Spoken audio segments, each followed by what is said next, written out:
Bonjour tout le monde et bienvenue dans un nouvel épisode de votre émission Portrait d'Ottawa. Portrait d'Ottawa, l'émission où nous découvrons des portraits, des visages, des histoires, des personnes, des parcours inspirants portés par la passion, le courage et surtout qui sont centrés sur la communauté d'Ottawa. Absolument, Laila. Et aujourd'hui, nous avons avec nous deux invités impressionnants, deux profils qui vont partager avec nous leur expertise, leur vision. Nous allons commencer par Tasnim, qui est là aujourd'hui comme experte en domaine du marketing digital. Digital, ouais.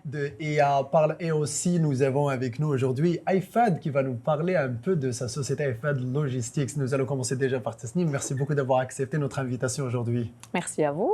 Bienvenue Tasnim. Écoute, tu nous parles de marketing digital qui aujourd'hui est le langage courant de l'ère actuelle, de l'ère numérique. Je pense que si on ne maîtrise pas le langage marketing digital, on se considérait un peu comme un analphabète. Ouais. Absolument, oui. C'est le présent, c'est le futur. Oui, absolument. C'est le présent, c'est le futur. Ouais. Oui. Alors, raconte-nous un peu, c'est quoi l'histoire de ton entreprise? C'est TK, agence... TK Digital Agency. OK. Oui, en français, oui, ça donne TK Agence Digitale, Agence effectivement. digitale. L'histoire, ça a commencé en mai 2021. En fait, quelques mois, un an quand même après mon arrivée au Canada, où j'ai eu quelques expériences et puis j'ai décidé d'être la patronne de moi-même.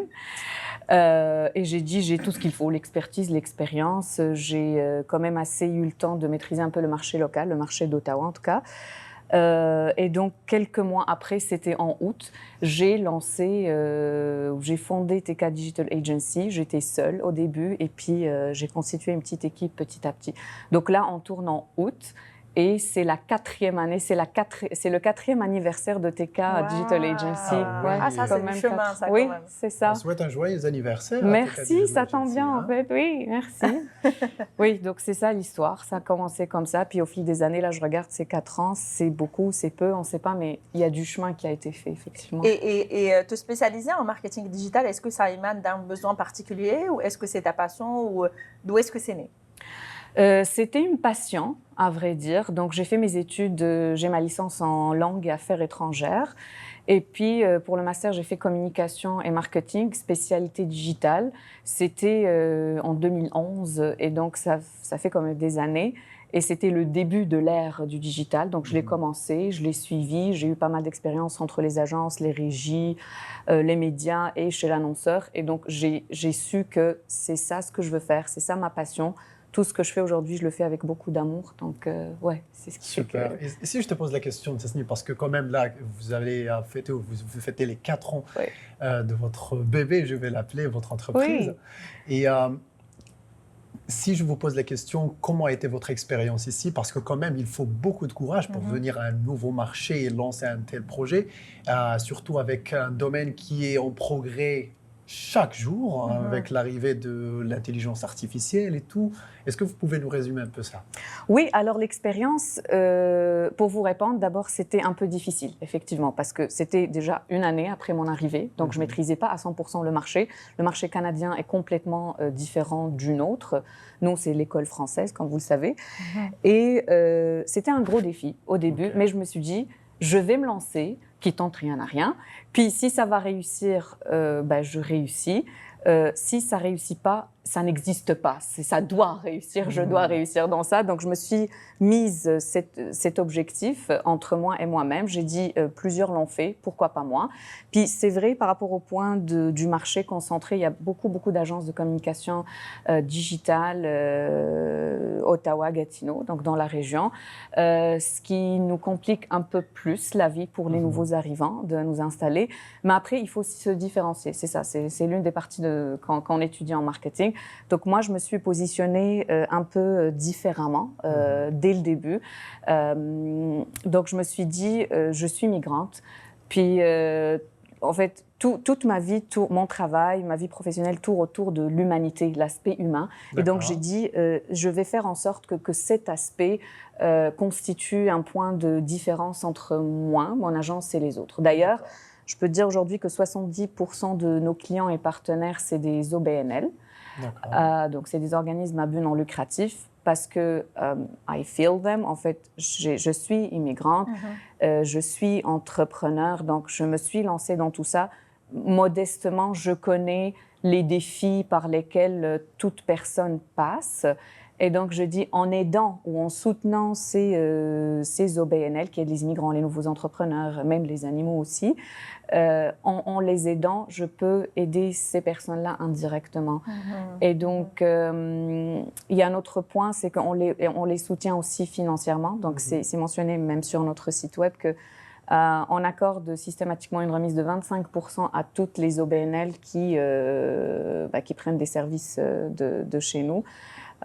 Pour montrer vraiment à quel point on souhaite les aider, parce qu'ils sont financés par le gouvernement. Des fois, il y a le budget, des fois, il n'y en a pas. Oui. On est là pour soutenir aussi quand il n'y a pas le budget. Et c'est justement ce genre d'initiative, moi, je pense, qui mérite justement d'être mis en lumière, parce que non seulement vous offrez un service, mais c'est un service qui a du sens et qui porte des valeurs qui sont solides et qui sont plus vraiment communautaires. Hein. Donc, avec ton expérience, Tasnim, puisque tu as de l'expérience terrain, tu as accompagné pas mal de clients, quelles ont été les difficultés que rencontrent généralement tes clients en termes de marketing digital ? Oui, c'est une très bonne question. En fait, au sein de l'agence, on a pratiquement 3 segments de clients. Il y a les entreprises locales, les entreprises internationales et les OBNL. Celles qui rencontrent le plus de difficultés financières, c'est les OBNL. Par contre, les difficultés en marketing, c'est les petites et moyennes entreprises, surtout les entreprises gérées par des immigrants, des personnes issues de la diversité, comme moi. Parce que d'abord, ils ne maîtrisent pas bien le marché, ils ne savent pas comment ça fonctionne. Et puis, quand ils veulent consulter des firmes, c'est très cher. Donc, les services marketing, avec justement l'arrivée de l'IA et tout ça, les prix, voilà. Ouais. Et donc, aussi, c'est la culture du marketing ici au Canada. Elle est différente d'autres pays. Excusez, j'avais l'idée en tête, mais je l'ai oubliée. Il n'y a pas de souci. Je sais que généralement, les entreprises, il y a également, je pense, le fait qu'ils ne maîtrisent pas le domaine. Exactement. Donc, il y a un manque d'expertise également. C'est l'expertise et l'expérience, parce que des fois, on a l'impression que le marketing, OK, je peux faire moi-même. Donc, gérer du contenu, créer du contenu sur les réseaux, je peux le faire. Mais non, finalement, parce qu'il y a des bases, il y a des bonnes pratiques, il y a des choses à respecter que les réseaux sociaux nous imposent, par exemple. Même l'utilisation de l'IA, il y a des bonnes pratiques que si on ne les respecte pas, le résultat n'est pas bon. Et donc là, où rentre justement notre rôle. Aussi, ce qui nous différencie un peu par rapport aux autres, c'est qu'on adopte plutôt une approche humaine. Donc, les clients, ce n'est pas des dossiers, ce n'est pas des personnes qu'on sert, on vise des partenariats, des relations humaines à long terme. Donc, vraiment, c'est du conseil, de l'accompagnement très personnalisé. Donc, on reçoit un mandat avec une problématique. On ne se contente pas juste de répondre à cette problématique, de venir avec des pistes ou des recommandations. On fait des réunions de brainstorming, on vient avec des propositions, des idées créatives originales, même qui sortent des fois du mandat originel. Et puis, des fois, on anticipe les tendances, ce qui se passe. Quand il y a des campagnes publicitaires, on fait le suivi en temps réel, on optimise. On essaie vraiment de faire le suivi, d'accompagner le client dans tout ce processus. C'est pas, en fait, faire du marketing, offrir ses services, c'est pas uniquement répondre à un mandat, faire cette mission et puis merci, au revoir. Non, on est avec vous du début. Vous investissez aussi dans le projet. J'aime bien cette combinaison entre tout ce qui est digital et l'humain, parce qu'en général, les gens, quand ils vont consulter une entreprise, la plupart du temps, ils attendent juste peut-être une présentation PowerPoint, PDF avec l'ensemble des solutions. Mais là, ce que vous offrez, c'est un peu plus... C'est comme si vous êtes partenaire avec eux dans le projet. C'est ça. En fait, on construit une relation à long terme et une vision à long terme avec le client. D'ailleurs, c'est ça. À la fin, ça devient nos partenaires, des fois même nos amis. Et c'est ça ce qui fait que les relations durent, en fait. Ben oui, mais c'est ça. Mais je pense que même au fil du digital aujourd'hui, on est à la recherche de l'humain, on est à la recherche de ces relations qui sont c'est ça, même réelles, dans ce qu'on offre, parce que TK, c'est une agence spécialisée en stratégie marketing digital et création de contenu. Mais même le contenu qu'on produit, c'est du contenu humain. Parce que malheureusement, si je peux dire ça, on pense en tout cas, en général, on pense que le marketing, c'est quoi? C'est vendre, c'est atteindre une certaine cible pour la convertir en acheteur, lui vendre son produit ou son service et augmenter le chiffre d'affaires. Oui, on fait ça, mais d'une autre façon. Donc, on ne regarde pas que le côté chiffre, le côté business, il y a le côté humain. Donc, on croit chez TK que toutes les marques, toutes les entreprises ont une histoire derrière, une personne derrière, quelque chose d'authentique. Donc, on rassemble tout ça, on regarde les valeurs de cette entreprise, l'histoire, l'historique, le parcours derrière, et puis on traduit tout ça en contenu authentique, que ce soit à travers des posts sur les médias sociaux, des campagnes, des vidéos de sensibilisation. Donc, même le script qu'on écrit, c'est vraiment très authentique, où il y a de l'émotion. Parce que, qu'on le veuille ou pas, la cible à laquelle on s'adresse, c'est des humains. Tout à fait. Les humains ont des émotions, et donc ça leur parle. Il ne faut pas que le marketing soit une mécanique froide, on vend, on augmente le chiffre, puis merci, au revoir. Ouais. En gros, c'est ça. En plus d'accompagner ces clients-là, tu as également lancé une initiative qui s'appelle Femmes Connectées. Oui, bien ça c'est mon deuxième bébé, disons. Est-ce que tu pourrais nous en parler brièvement? Oui, absolument. Femmes Connectées, c'est un projet qui me tient énormément à cœur. C'est une initiative totalement à but non lucratif que j'ai lancée en octobre 2024. D'accord. Avec l'objectif de soutenir les femmes entrepreneurs francophones dans la région de Gatineau-Ottawa. Donc, à travers des événements, des rencontres mensuelles gratuites. Donc, le format est clair et précis. C'est du 6 à 8. Chaque mois, c'est 1 heure de réseautage, 1 heure d'atelier ou d'activité. Et en général, en fait, ce n'est pas des événements comme les autres où je viens, je me présente, j'échange une carte visite, puis on se verra la prochaine fois. C'est vraiment un moment d'échange. Donc, sur le plan social, c'est un safe place pour le partage d'expériences, de défis, de beaucoup de choses. Mais aussi, ça participe à l'épanouissement économique des femmes de la région, parce que je vois que là, on est à la 5e édition. La 6e aura lieu le 10 septembre et ça sera sur le financement pour les petites entreprises. J'adore.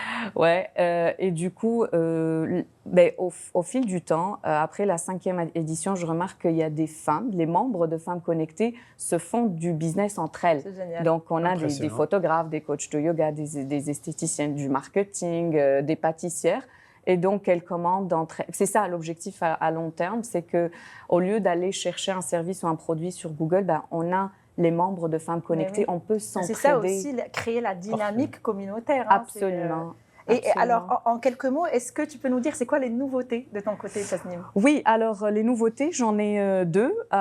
C'est toujours dans le cadre de TK Digital Agency, donc c'est en cours le lancement de TK Academy. Donc ça sera une plateforme de formation qui peut, en fait, c'est des formations qui peuvent se dérouler de façon hybride ou en personne pour les personnes qui viennent de graduer du collège ou de l'université.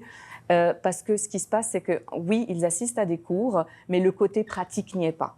Donc, en gros, c'est ça. Puis TK Event, c'est pour l'organisation des événements 100% corporate pour les petites et moyennes entreprises. Toutes ces informations, nous les trouverons chez TK Digital Agency.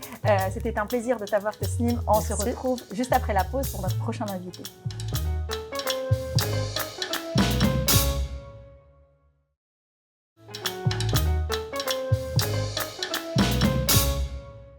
De retour parmi vous et nous allons maintenant découvrir notre deuxième invité. Tout à l'heure, tu l'avais présenté, Mehdi. Oui, je l'ai présenté. J'ai présenté son entreprise à 2 reprises au lieu de dire son nom. Donc, merci beaucoup, Ayman, d'accepter notre invitation aujourd'hui. C'est un réel plaisir de vous avoir aujourd'hui avec nous pour partager avec nous votre expérience on a discuté tout à l'heure, c'est très inspirant et je suis sûr que tout le monde a hâte de découvrir ton parcours aussi.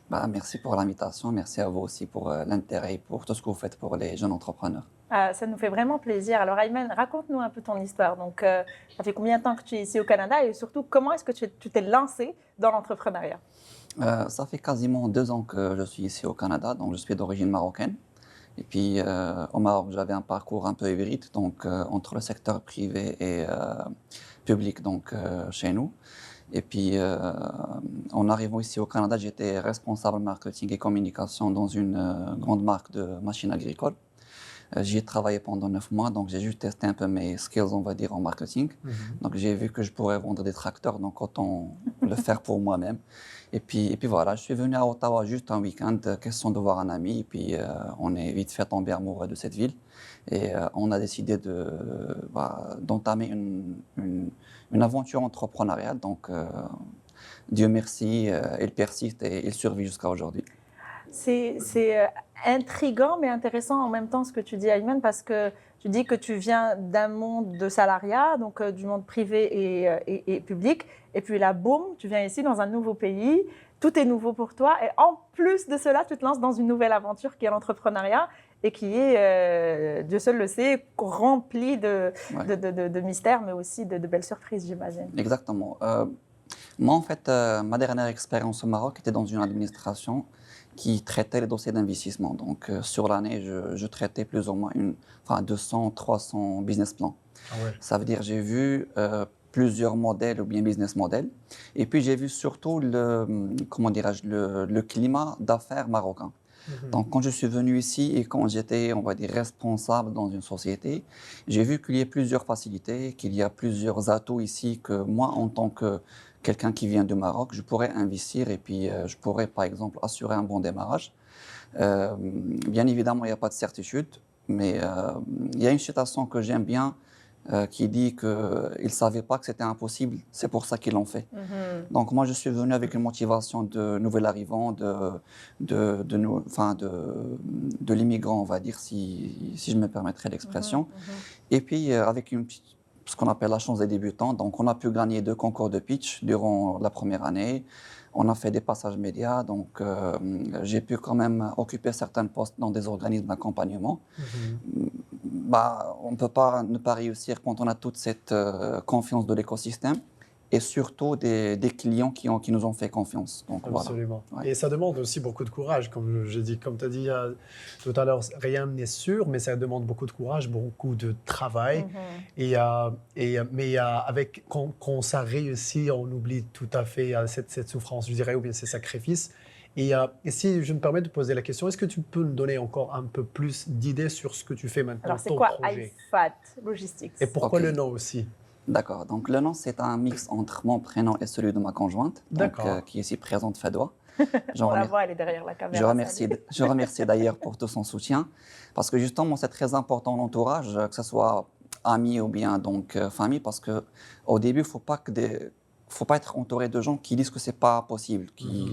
Donc déjà, toi, tu as donc, la confiance en toi et en l'avenir qui n'est pas très, très solide. Donc, il faut vraiment des gens qui t'encouragent. Et ma femme était... le soutien qu'il Voilà, faut. donc surtout ici, parce qu'on est tous les deux. La famille aussi l'encourage, mais pas comme le partenaire, on va dire. Secondo, mon entreprise s'appelle IFAT Logistics. Elle offre des services de livraison, mais locaux, ça veut dire uniquement à Ottawa et région, et principalement pour les entreprises qui commencent ou bien qui débutent. Ça veut dire nous, on s'intéresse plus, on a adapté l'offre aux jeunes entreprises qui veulent démarrer dans le commerce, qui veulent, ou bien qui existent déjà sur le terrain, mais qui n'ont pas de service de livraison. Nous, on offre une expérience client similaire à tous les leaders dans la livraison. Ça veut dire on a une plateforme digitale pour les partenaires, on a un tracking number ou bien un link qui permet aux clients de cette entreprise de suivre en temps réel le livreur, l'appeler si besoin, etc. Et on a adapté l'offre, comme j'ai dit, entre autres, on ne demande pas de commission aux entreprises avec qui on travaille. Ça veut dire, du moment que tu rentres dans ma plateforme et tu me donnes une livraison, déjà c'est une commission pour moi parce que tu as fait rouler mes roues. Donc je ne vais pas puiser dans ta marge. Et puis l'intérêt, c'est quoi? C'est de pousser tout le monde à livrer, parce que plus ils livrent, plus nous on chiffre. Et puis voilà. Et en plus de tout ça, bien évidemment, l'offre elle est bien adaptée côté prix, parce que comme politique d'intégration en marché, on ne peut pas espérer avoir le même pricing que les leaders. Donc on a fait tout ça.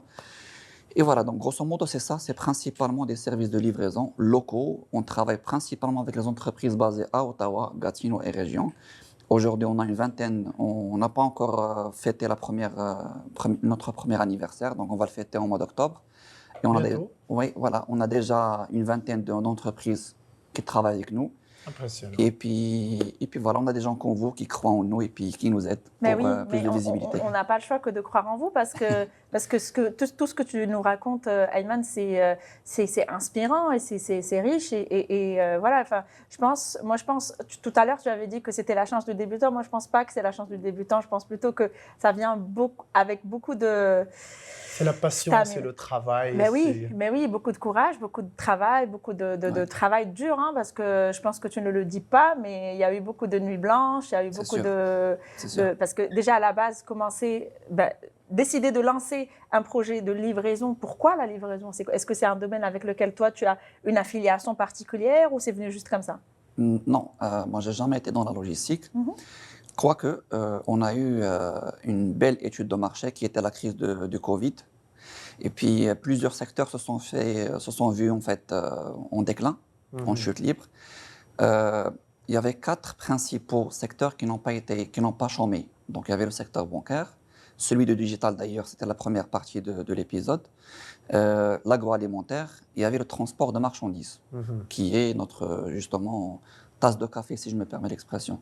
Donc, déjà, moi, c'est-à-dire, pour le financement, on n'a pas pris de financement, c'est-à-dire des organismes. On a puisé dans nos épargnes, tout simplement. Et puis, aujourd'hui, la société, elle vit principalement des marges qu'elle fait. Ça veut dire ce qu'on appelle le bootstrapping, I think. Voilà. Donc, il nous fallait un secteur que les clients connaissent et qu'on ne va pas avoir le risque de est-ce qu'ils vont croire à l'idée ou pas. Donc, tout ce qui est innovation, etc., on va laisser pour plus tard. Pour l'instant, il nous faut un secteur qui marche déjà. Familier. Voilà. C'est sûr. Ça, c'est de 1. Et puis, de 2, il faut savoir que parmi les facteurs déterminants dans la réussite d'un projet, ce n'est pas l'idée, ce n'est pas l'équipe, c'est avant tout ça le profil entrepreneur. Donc, le profil entrepreneur, moi, je me dis qu'il existe depuis notre enfance et charge à nous de l'alimenter petit à petit, même en étant salarié. Il faut vraiment nourrir ce côté leader qu'on a, ce côté planificateur. En entreprise, il faut se lancer dans des challenges qui dépassent nos compétences, prendre des responsabilités peut-être qui nous dépassent. Et puis, c'est grâce à ça que quand on va avoir notre propre projet, on aura 30% d'assurance et puis le reste, donc, C'est le travail. c'est le travail, exactement. Oui. J'apprécie bien ce mindset que tu es en train de suivre et je suis un peu curieux parce que, comme tu as dit, tu as déjà en moins d'un an 20 partenaires qui te font confiance. Est-ce que dans le futur, tu penses qu'IFAD ne va pas se limiter seulement à Ottawa et peut-être faire une extension? C'est quoi la vision que vous avez pour IFAD? La vision, dans un premier temps, c'est survivre les 3 premières années. Parce qu'en termes de pérennité, une entreprise qui a moins de 3 ans, c'est une entreprise pour moi qui survit. Ce n'est pas une entreprise qui réussit. Après cela, non, on ne va pas s'étaler donc, sur tout le Canada parce que ça fera... Ce n'est pas la vision qu'on a. Nous, on veut rester dans l'aspect local. D'accord. Mais on va élargir l'intervention logistique.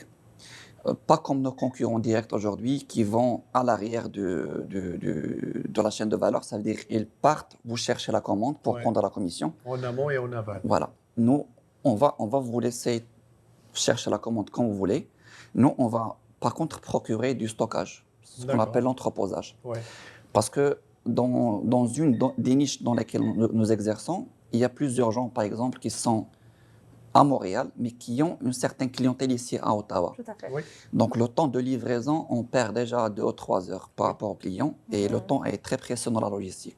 Alors, pourquoi pas laisser une petite partie de votre stock ici chez nous et quand vous avez une commande, on va tout simplement la livrer dans 30 minutes. Intéressant. Donc, c'est ça la vision qu'on a. Après, est-ce qu'on va pouvoir la réaliser ou pas? On va essayer de faire de notre mieux. Alors, avant de clôturer, Ayman, est-ce que tu pourrais même t'adresser à la caméra? Alors, c'est qui tes clients? C'est qui les personnes que tu aimerais qu'ils entendent ton message? Et c'est quoi les services que tu offres? Et comment on peut faire pour te trouver? Nous trouver, c'est simple, c'est ifadlogistics.com. C'est notre site internet. Il faut remplir un simple formulaire qui prend 2 minutes, même pas. le nom de votre entreprise, combien vous livrez, qu'est-ce que vous livrez. Et puis nous, on prend contact avec vous. Généralement, c'est des contacts physiques parce que moi, je suis quelqu'un qui aime le contact physique. Léla le sait d'ailleurs. Ouais. Et puis voilà, si ça match, si le feeling est là, ben nous, on est prêt à vous aider depuis votre première livraison jusqu'à donc. Et ce que je fais généralement, c'est que je montre des exemples réels des entreprises qu'on a, ou bien d'entreprises plutôt qu'on a aidées. Donc le premier mois, ils ont fait 5 livraisons, le deuxième 15, après 35. Aujourd'hui, ils font une centaine de livraisons faciles après le 4 ou bien le 5e mois. Parce que nous, on essaye le maximum possible de rendre la tâche de la logistique très simple et fluide. Même pour saisir une livraison, ça ne prend même pas 1 minute. Et puis le reste, c'est nous qui gérons. Tout ce que vous savez, c'est que votre client reçoit la commande. C'est-à-dire, c'est un schéma que vous pouvez répéter 100 fois par jour. Mais je m'excuse pour l'interruption. Est-ce que la livraison, est-ce que c'est que pour des produits spécifiques ou bien pour n'importe quel produit? Il faut juste que le produit, le colis ne dépasse pas 15 kilos, tout simplement. Okay. Enfin, et c'est-à-dire qu'il soit périssable ou non, vite fait, il n'y a pas de souci. Okay. Et autre, la dernière question, c'est qu'est-ce qui vous différencie des autres services de livraison qu'on connaît? Comme la Poste, par exemple, ou d'autres c'est que, par exemple, quand je vous dis que le client va avoir un lien pour suivre son colis, ça, c'est payant chez la Poste, par exemple, parce que vous avez évoqué cet organisme, qu'on respecte justement. Et puis, c'est que plusieurs services chez nous, ils sont offerts gratuitement. Par exemple, nous, on ne chiffre pas le poids, on ne chiffre pas le nombre de colis, on ne chiffre pas les dimensions. Ça veut dire un miroir peut être livré du même prix qu'on va livrer, par exemple, un sandwich. Donc, c'est pareil. Ça, c'est pour aider justement les nouvelles entreprises à démarrer, à se familiariser. Et plus ils grandissent, plus nous, on marche. C'est un schéma qui est encourageant et surtout qui enrichit la diaspora d'Ottawa. Merci beaucoup, Ayman, pour ton parcours et ton histoire. Sur ce, je vous dis à la prochaine. On se retrouve pour découvrir de nouveaux portraits d'Ottawa.